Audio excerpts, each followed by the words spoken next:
하나님의 말씀은 사도행전 4장 23절부터 31절입니다. 사도들이 노임에 그 동료에게 가서 제사장들과 장로들의 말을 다 알리니 그들이 듣고 한 마음으로 하나님께 소리를 높여 이르되 대주제여 천지와 바다와 그 가운데 만물을 지은 이시여 또 주의 종 우리 조상 다윗의 입을 통하여 성령으로 말씀하시기를 어찌하여 열방이 분노하며 족속들이 허사를 경영하였는고 세상의 군왕들이 나서며 관리들이 함께 모여 주와 그의 그리스도를 대적하도다 하시니로소이다. 과연 헤롯과 본디오 빌라도는 이방인과 이스라엘 백성과 합세하여 하나님께서 기름 부으신 거룩한 종 예수를 거슬러 하나님의 권능과 뜻대로 이루려고 예정하신 그것을 행하려고 이 성에 모였나이다. 주여 이제도 그들의 위협함을 굽어보시옵고 또 종들로 하여금 담대히 하나님의 말씀을 전하게 하여 주시오며 손을 내밀어 병을 낫게 하시옵고 표적과 기사가 거룩한 종 예수의 이름으로 이루어지게 하옵소서 하더라. 빌기를 다함에 모인 곳이 진동하더니 무리가 다 성령이 충만하여 담대히 하나님의 말씀을 전하니라. 아멘. 오늘 성령이 충만하여 라는 말씀으로 은혜를 나누고자 합니다. 이 말씀의 배경을 보면 예수님께서 십자가에 달려 죽으시고 사흘 만에 살아나셨어요. 부활하셨어요. 그리고 40일 동안 제자들에게 보였습니다. 근데 제자들이 믿지를 못하는 거예요. 분명히 3년 반 동안이나 다니면서 하나님 나라를 보여주고 죽은 자가 살아나고 병든 자가 치유받고 가난한 자가 부유하게 되고 그런 걸 보여줬는데도 못 믿는 거예요. 왜? 왜 못 믿느냐? 우리 안에 성령이 없기 때문에 그래요. 이 믿음은 내가 믿고 싶어서 믿어지는 것이 아니라 하나님이 주셔야 돼요. 하나님이 주셔야 믿을 수가 있습니다. 그래서 예수님께서 이제 하늘로 올리시기 전에 감난산에서 성천산에서 제자들을 모아놓고 말씀을 하세요. 그게 사도행전 1장 8절 말씀인데 성령이 너에게 임하시면 권능을 받고 예루살렘과 온 유대와 사마리아와 땅끝까지 이르러 내 증인이 되리라 라 말씀을 하세요. 저번 주에도 말씀을 드렸지만 기억을 하시려는지 모르겠어요. 요한복음 17장 20절 말씀에 예수님이 십자가를 지시기 전에 겟세마네 동산에서 기도를 하세요. 뭐라고 기도를 하시면 아버지여 내가 기도하는 것은 이들만 위함이요. 즉 이들은 누구냐면 제자들이에요. 제자들만 위함이 아니요. 제자들의 말을 통해서 그 말을 듣고 나를 믿는 모든 사람들을 위하여 오늘 기도합니다 라고 기도를 하고 계세요.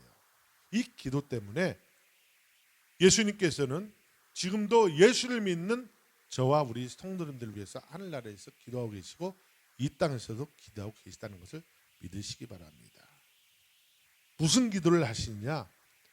예수님이 하나님 안에, 하나님이 예수님 안에 있는 것 같이 저들도 성령으로 우리가 하나가 되어서 아버지와 하나가 되게 하옵소서.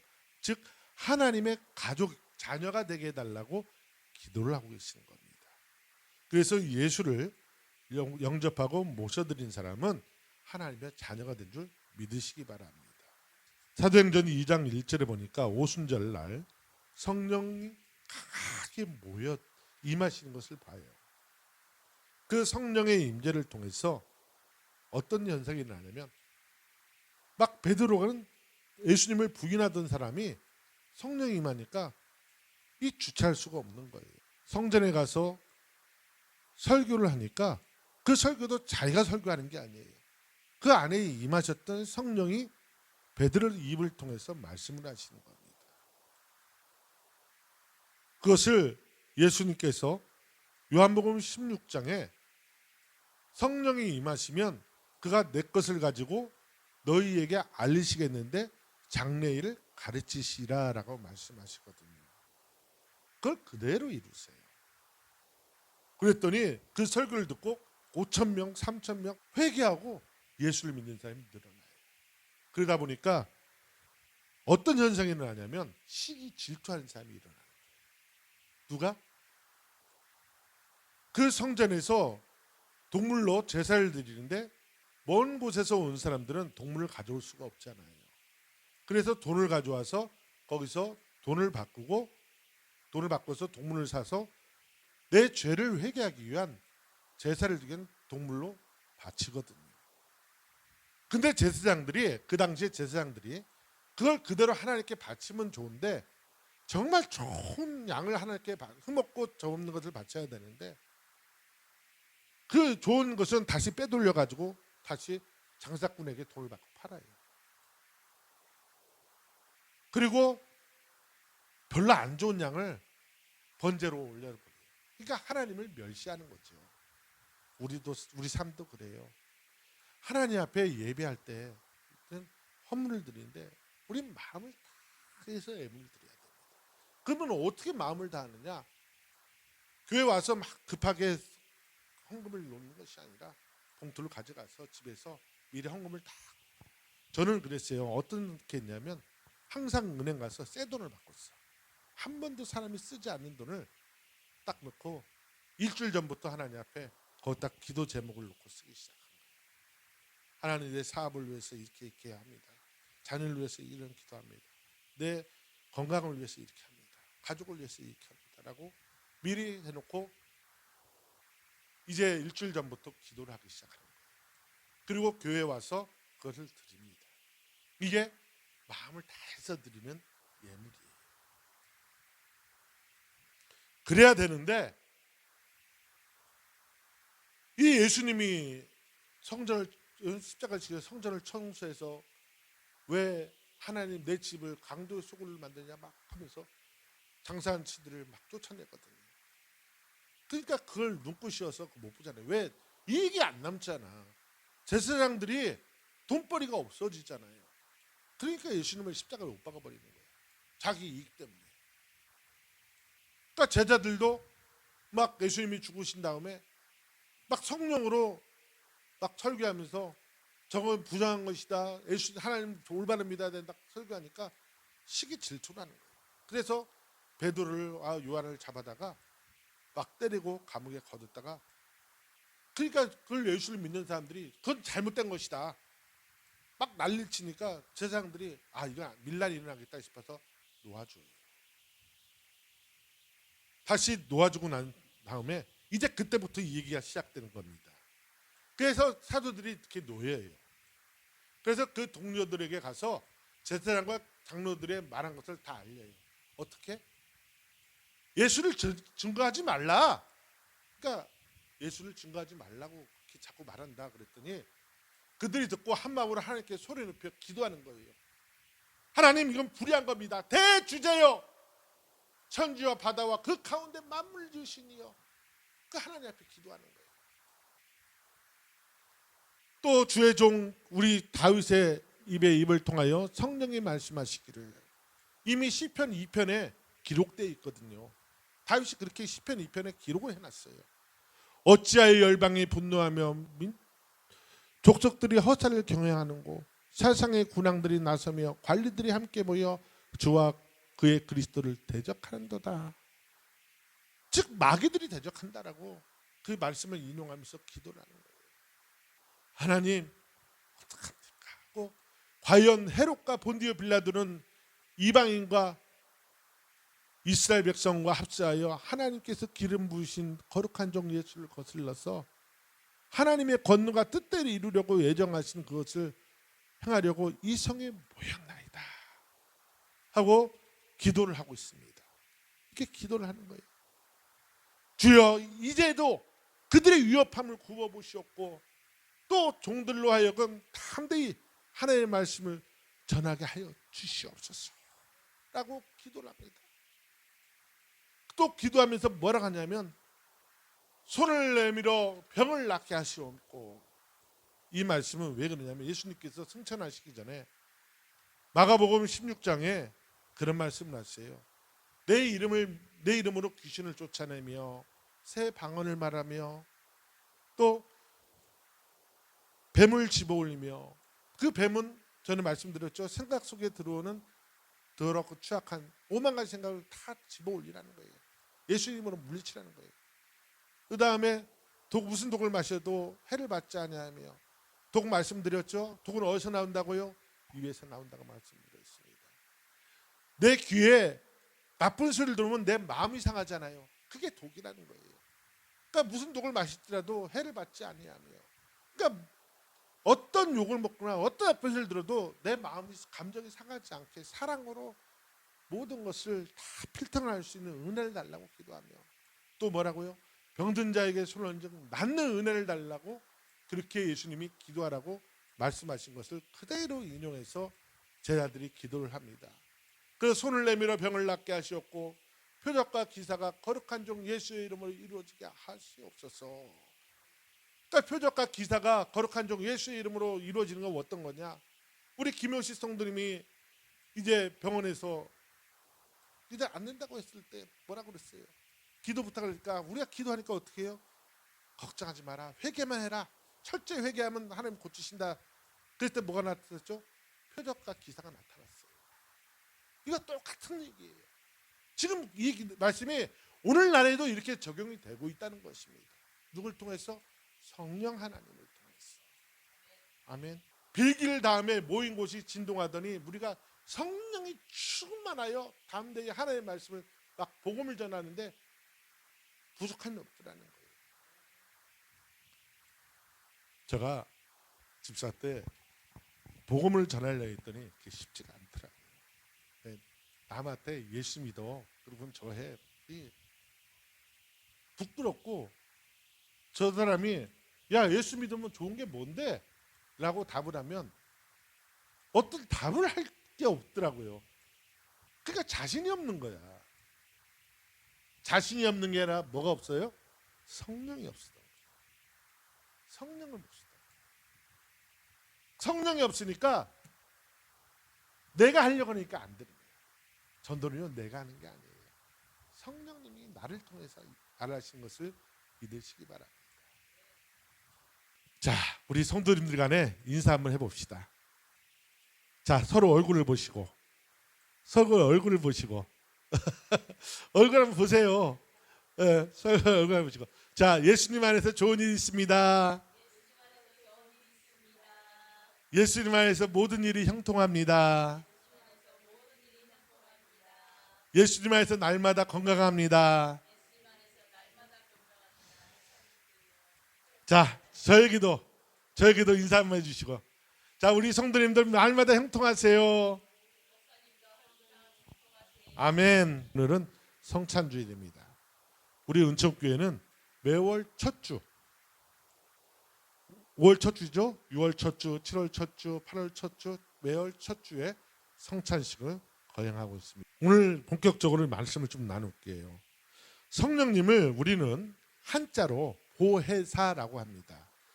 도울보 은혜해자 스승사자 해가지고 저희 은혜로 돕는 스승이라는 말씀으로 이제 이렇게 나누고 있습니다. 헬라어 언어로는 파라클레토스라는 이제 헬라어를 사용해요. 이 헬라어는 어느 나라 언어냐면 그리스 언어예요. 왜 그리스 언어를 쓰냐? 그 당시에 알렉산더 대왕 아시죠? 알렉산더 대왕이 그 유럽과 그쪽 중동과 아프리카와 아시아 지역을 제패를 하면서 통일을 시켜면서 문화적으로 헬라어를 다 통일을 시켜버렸어요. 그래서 그 당시 예수님께서 사실 때 쓰는 언어를 두 가지 언어를 써요. 헬라어와 아람어를 씁니다. 이 두 가지 언어를 썼어요. 보혜사라는 것은 법적 용어입니다. 법적 용어. 그러니까 피고인을 변호하도록 판사로부터 부름을 받은 사람, 즉 변호사, 중보자, 조력자, 위로자, 상담자로 번역을 해요. 사전에 보면. 이렇게 번역이 되어 있어요. 그러니까 성경 속에서 보혜사는 대부분 성령을 가리키는데 때로는 그리스도 구원자, 그리스도 구원자라는 그리스도도 헬라어예요. 크리스토스라는 헬라어입니다. 보혜사라는 단어를 이렇게 헬라어로 이렇게 표현을 하고 있습니다. 오늘은 세 가지를 좀 말씀을 드리려고 그래요. 뭐에 대해서? 성령 세례에 대해서, 그리고 성령 체험에 대해서, 성령 충만에 대해서 좀 말씀을 이렇게 세 가지로 드리고자 합니다. 성령 세례라는 것은 다른 게 아니에요. 이제 예수 그리스도를 믿을 때, 우리가 예수 그리스도를 믿을 때 성령님께서 우리 안에, 우리 마음속 심중에 임하시는 것을 성령 세례라고 합니다. 그래서 성령님이 믿는 자의 영과 연합하여 우리 심령에 거하시면서 성령 세례라고 표현을 하는데, 이 성령 세례를 성령이 내주라고 말을 하기도 하고 구원 또는 회복이라고도 말을 해요. 그래서 우리가 구원받았다라고 말을 하죠. 그것을 성령 세례를 받으면 구원받았다, 회복됐다라고 표현을 합니다. 왜 회복이라는 것을 표현을 쓰냐면, 원래는 아담이 선악과 언약을 어기기 전에는 하나님의 자녀로서 이 세상 모든 것을 하나님으로 누릴 수가 있었어요. 그런데 선악과 언약을 어김으로 인해서 하나님이 주신 권한, 이 세상을 정복하고 다스릴 수 있는 권한을 마귀가 뺏어가 버렸어. 마귀가 뺏어가 버렸어. 한 좋은 예로 김용수 성도님 사업을 하다가 누구하고 동업을 했단 말이에요. 근데 동업을 하면서 이 친구가 머리를 써가지고 계약서를 자기 유리한 쪽으로 딱 만들어 놓고, 이제 김용수 성도가 딱 아프니까 그것을 자기 걸로 딱 만들어 봤어. 딱 입원했다가 딱 퇴원해 보니까 회사가 없네. 그러면 이건 어떻게 해야 돼? 다시 되찾아야 될 거 아니에요. 그죠? 그러면 누군가의 조력을 받아서 그걸 되찾아야 될 거잖아요. 그 조력자가 바로 성령님이다. 그것을 성령님을 통해서 그것을 내 걸로 돌아오는 것을 회복이라고 그러죠. 그래서 회복이라는 표현을 하고, 그 조력자의 조력을 받아서 내가 다시 회사 차오면 뭐라 그래? 휴, 살았다라고 표현하죠. 그래서 구원받았다라고 표현을 하는 거예요. 이게 올바른 표현인지, 좀 비유가 올바르지 않지만 좀 알아듣기 편하게 하기 위해서 이렇게 말씀을 드리는 겁니다. 성령세라는 것은 하나님의 아들로 다시 회복되는 상태를, 내가 구원받았다, 회복되었다, 또는 성령세를 받았다라고 얘기를 하는 겁니다. 그렇다면 우리가 언제 이 성령세를 받았냐는 거예요. 이 성령세를 언제 받았느냐? 혹시 기억하세요? 성령세를 언제 받았는지? 잘 모르시죠? 저번 주에 받으셨어요. 저번 주에 다시 영접 기도했죠? 영접 기도하면서 내가 죄인이라는 걸 고백을 했잖아요. 그렇죠? 그때는 언제 받는지 모르니까 그렇게 안 해도 돼. 다시 성령세를 다시 받았으니까. 그래서 로마서 8장 16절에 보면 성령이 친히 우리 영과 더불어 우리가 하나님의 자녀인 것을 증언하시니라라고 말씀하신 거예요. 그러니까 이 성령님이 재판장에 가서, 하나님, 김용식 저분의 저 회사는 김용식 님의 회사가 맞아요. 이분이 동업하다가 서류를 이상하게 꾸며가지고 김용식 성도가 아파서 좀 누워있는데 이걸 가까이 다 도둑질해 갔어요 라고 변호해 주는 사람이 있어야 돼요. 그죠? 원래 우리는 하나님의 자녀였는데 이 마귀가 선악과 언약으로 속여가지고 우리를 죄인 만들었어요. 근데 예수님께서 십자가에 달려서 보혈을 다 흘려주시면서 핏값으로 그 죄값을 다 지불했어요. 이제 그러므로 우리는 죄인이 아니에요 라고 보증해 주는 분이 성령님이라는 거예요. 그래서 성령님이 친히 우리의 영과 더불어서 우리는 이제 하나님의 자녀가 되었다라고 인정을 해주는 거예요. 보증을 해주고 변호를 해주는 거예요. 그래서 마귀가 건들지는 못하는 거예요. 아멘. 우리 영접기도 다시 한번 해봅시다. 저번 주에 잊어버렸으니까 다시 한번 해보자고요. 아멘. 자, 하늘에 계신 아버지, 저는 죄인입니다. 어디에서 와서 어디로 가는지 알지 못하고 방황하며 살았습니다. 오늘 하나님의 부르심을 받고 회개하고 돌아섰습니다. 예수님의 십자가 보혈로 저를 씻어주시니 감사합니다. 저를 위하여 죽으시고 저를 위하여 부활하신 예수님을 제 구주로 모셔드립니다. 지금부터 영원토록 주님과 함께 살겠습니다. 하나님은 내 아버지가 되셨습니다. 예수님은 나의 구주가 되셨습니다. 저는 하나님의 자녀가 되었습니다. 저를 구원해 주시니 감사합니다. 예수님의 이름으로 기도드립니다. 아멘. 박수. 이렇게 해서 우리는 하나님의 자녀가 됐습니다. 이때 성령님이 내 안에 나도 모르는 사이에 내주하고 계시는 거예요. 아멘. 예. 그걸 어떻게 알아요? 딱 반문할 수 있어요. 그러면 제가 한 가지 방법을 알려드릴게요. 농사 지으신다 그랬죠? 그렇죠? 땅에 씨를 딱 심었어. 그 싹이 언제 나는지 아세요? 땅에 씨를 딱 심어놓고 얘가 언제 나는지 딱 쳐다보고 있는 거야. 그러고 계실래요? 아니에요. 이제 비가 오면서 이슬이 내리고, 그죠? 또 비가 보슬보슬 홍수가 나면 그 씨는 다 쓸려 내려가 버려서 안 되고, 우리 이번처럼 보슬보슬 딱 농사 짓기 좋은 비가 내리고 있어요.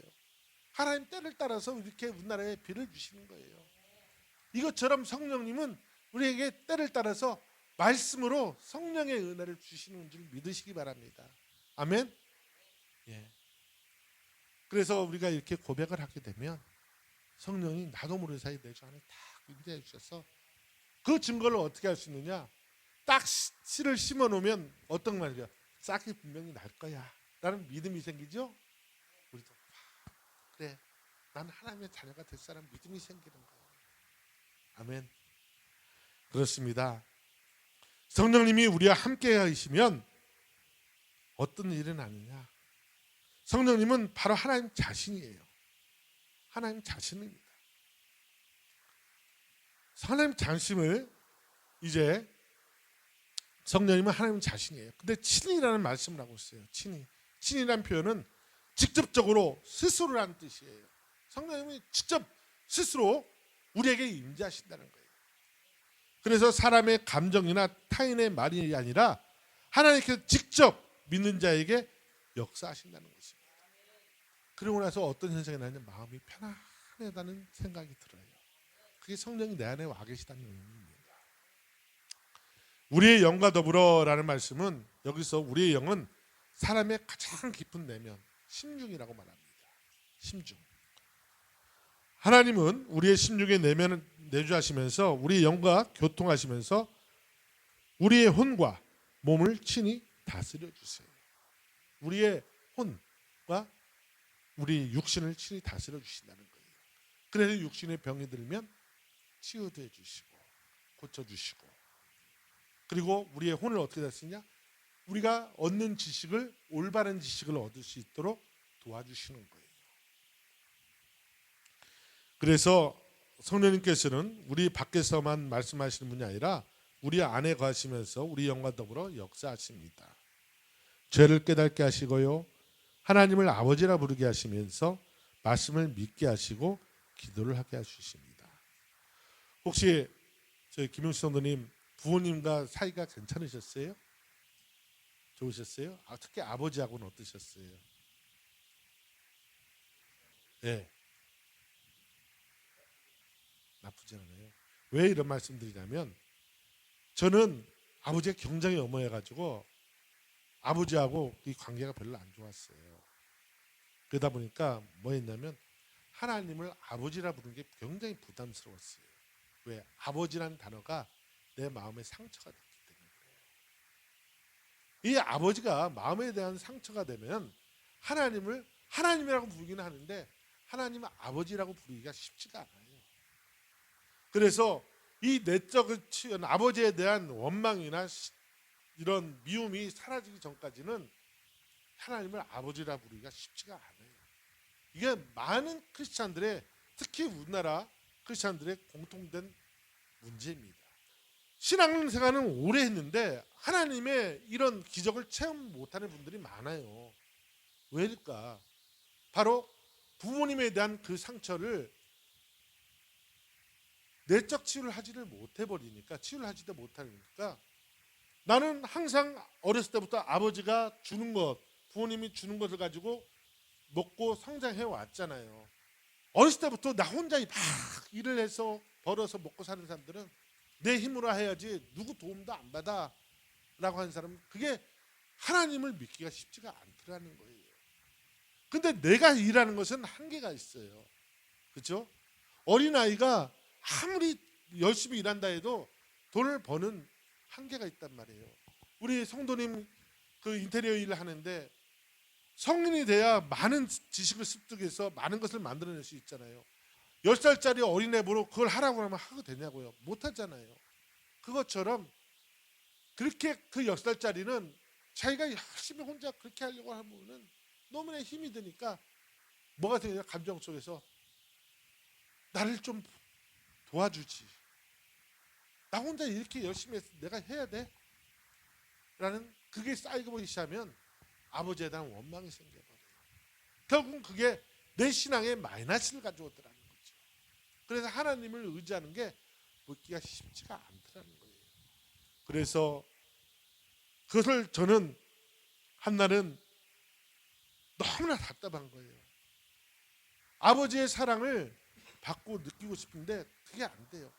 그래서 군대 가가지고 한날은 물어봤어요. 아버지 저 사랑하세요? 저 물어봤어요. 그랬더니 아버지가 하신 말씀이 부모가 자식을 사랑하지 않는 부모가 어딨냐는 거예요. 근데 왜 사랑한다는 말씀 한 번도 안 해주세요? 그랬더니 할아버지가 계시는데 어떻게 아버지가 너희들을 사랑한다고 말할 수 있겠느냐라고 얘기를 하시는 거예요. 그때서 아버지의 마음을 알았어요. 옛날엔 그랬잖아요. 어른 앞에서 자식이 이쁘다 사랑한다 말하면 팔불치라 그랬잖아요. 그건 옳지 않다고. 이거 잘못된 유교 사상이에요. 그거. 사랑하면 사랑한다고 표현을 해야 돼요. 부부 사이에도 사랑한다고 말을 해줘요. 특히 경상도 사람들, 남자들, 여자가 나 사랑해요 하면 그걸 말해야 하나 그러잖아요. 그것처럼 무식한 짓 없어요. 사랑하면 사랑한다고 말을 표현을 해줘야 돼요. 그래야 알지. 아무리 마음속으로 사랑한다 해도 내 귀로 들어서 내 감정이 즐거워야 되는 거예요. 그죠? 우리 하나님도 말씀입니다. 오늘 저 입술을 통해서 성도 여러분들에게 이 말을 전하는 것은 내가 너희들 사랑한다라고 말씀을 하고 계심을 믿으시기 바랍니다. 바로 이것이 성령 세례입니다. 다음은 성령의 체험입니다. 성령 체험. 성령 체험이 뭐냐면 성령님께서 임하셔서 우리의 혼과 몸을 통치하는 것을 경험하는 거예요.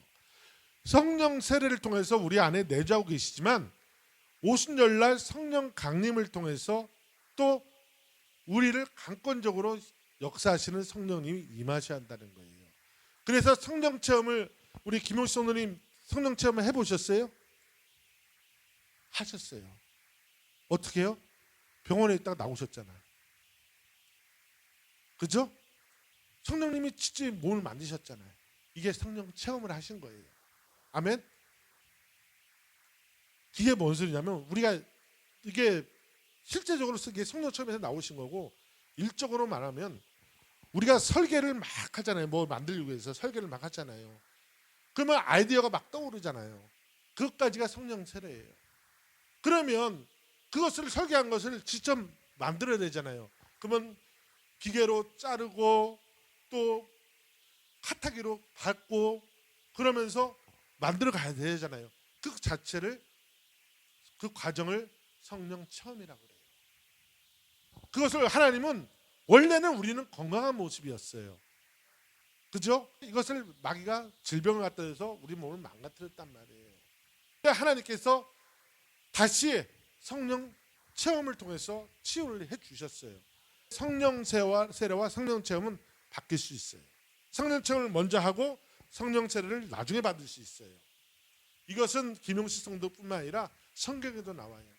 고넬료라는 백부장이 성령 체험을 먼저 하고 베드로가 와서 세례를 줌으로 성령 세례를 나중에 받습니다.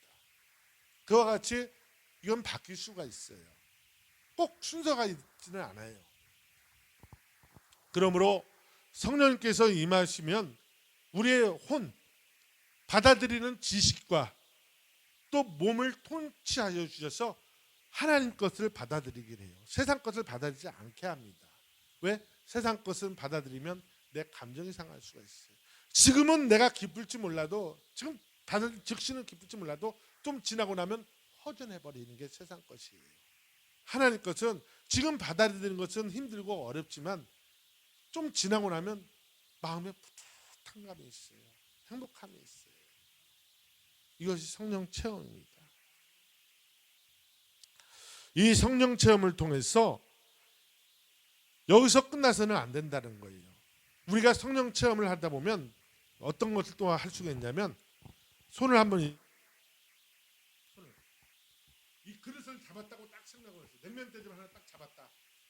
근데 여기가 뭐가 들려있냐? 예수님의 보혈이 들려있다고 생각을 해보세요. 예수님의 보혈이 들려있다서 딱 마셔봅시다.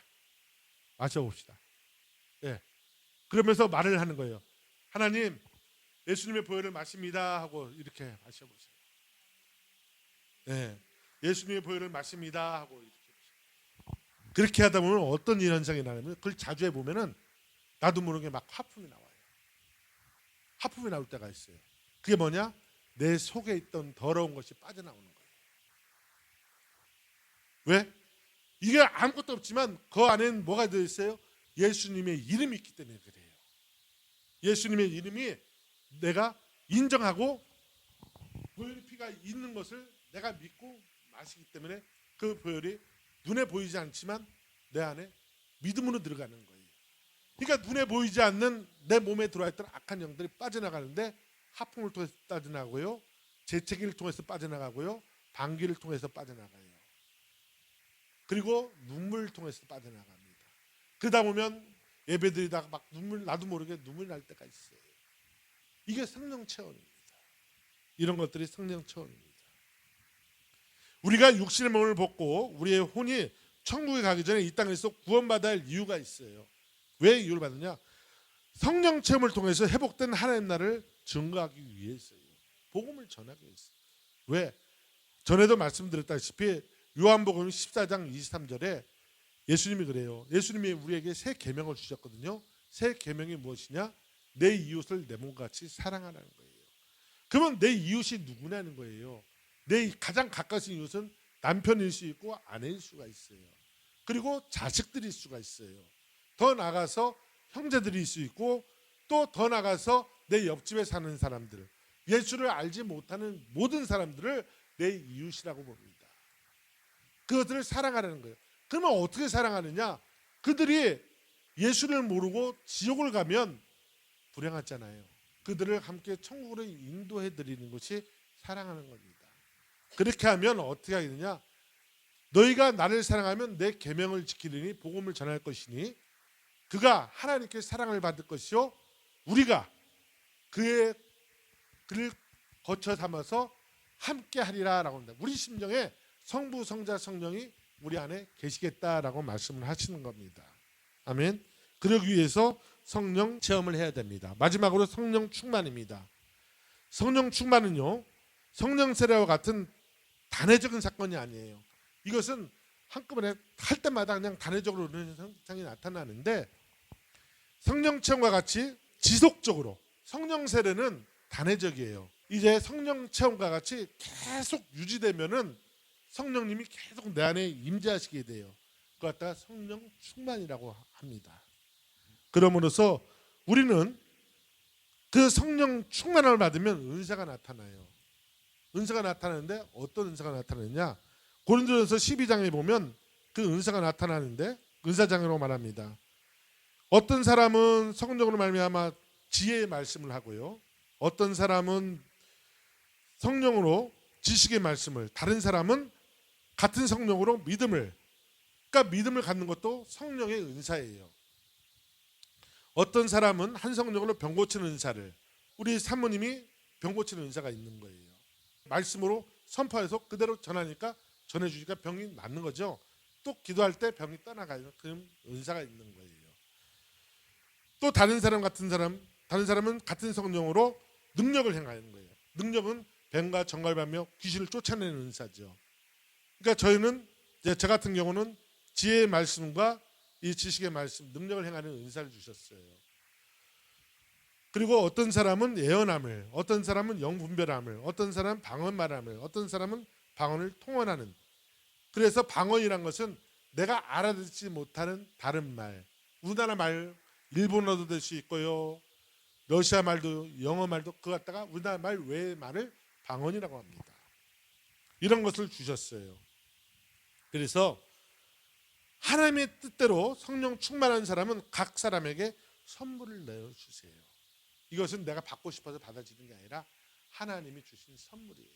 그러면 성령 체험을 계속하게 되면 하나님은 성령 충만함을 더하게 하셔서 바로 이런 은사들을 주신다는 거예요. 그래서 우리 김용식 성도님과 우리 한경수 성도님이 같이 이런 은사를 받을 수가 있어요. 계속 이렇게 예배를 통해서 훈련을 하게 되면, 그 훈련이 되면 우리가 자대를 가잖아요. 자대 가서 이제 각자의 맡은 수임을 하잖아요. 그리고 병장 제달쯤 되면은 아주 능숙해지면서 누가 뭘 말도 안 해도 탁탁 알아서 하게 되죠.